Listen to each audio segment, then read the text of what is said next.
Հարգելի գործընկերներ, նախ դաշնակցության գլխավոր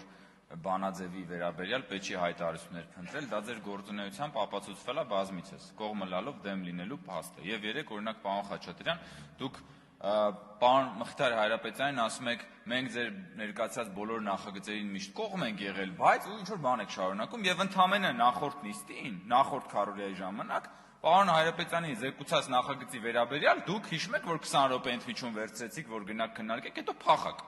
Այդ նախագիծն էր, չէ՞։ Այդ նախագիծը, որը քննարկում ենք, դրանից հետո պետք է արտահերթ նիստ լիներ, որտեղ քննարկելու ենք խաղաղության վերաբերյալ հայտարարությունը, դուք 20 րոպե ընդմիջում վերցրեցիք, որ գնաք ու այդ նախագծի վերաբերյալ, ասենք, բան ունենաք, գաք դիրքորոշում հայտնեք, հետո փախակ գնացիք։ Այդ է կողմը լալով դեմը, դեմը լալով կողմը։ Ինչ է գնում ընկնում սրա հետևից, նրա հետևից, Մարուխյանի հայտարարության հետևից, Պողոսի, ձեր գործունեության փաստական ապացույցն է դա։ Եվ այստեղ այսօրվա քննարկվող հարցի մասով էլի, խնդիրը հայեցակարգային է, հարգելի գործընկերներ։ Դուք դեմ եք խաղաղության օրակարգին, դուք դեմ եք ապաշրջափակմանը, դուք դեմ եք ցանկացած լավ օրակարգի, ցանկացած լավ եւ հիմա որ ասում եք, այ մենք կողմ ենք, որ բոլորը բացեն միանգամից։ Եթե բոլորը չեն բացվում միանգամից, ուրեմն դուք դեմ եք։ Դուք փնտրում եք ոնց անենք, որ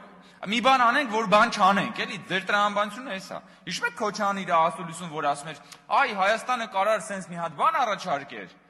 Հետո Ադրբեջանը կմերժեր եւ արդյունքում կստացվեր մերժող կողմը Ադրբեջանն է։ Բայց արդյունքում կստացվեր, որ խաղաղություն չկա, ապաշրջափակում չկա։ Էս է Քոչարյանը ինքը իր այդ բանում, ասուլիսում, հասկանալով թե չհասկանալով, մատնում է ձեր իրական նպատակադրումը եւ հայեցակարգը, որ նենց անենք, որ արդյունքում մերժվի։ Հիմա այդ մերժողը Հայաստանը կլինի, կասենք դուք կգաք, այս ամբյոնից կասեք, Հայաստանը հնարավորություն կար խաղաղության, բայց մերժեց։ Մերժողը Ադրբեջանը կլինի, կգաք կասեք, այ տեսեք, որ Ադրբեջանը չէր ուզում խաղաղություն, իսկ դուք վարդագույն ակնոցներով հավատում եք Ադրբեջանի խոստումներին։ Այսքան բան ժողովուրդ, դուք դեմ եք խաղաղության օրակարգին, դուք դեմ եք ցանկացած լավ օրակարգի, որը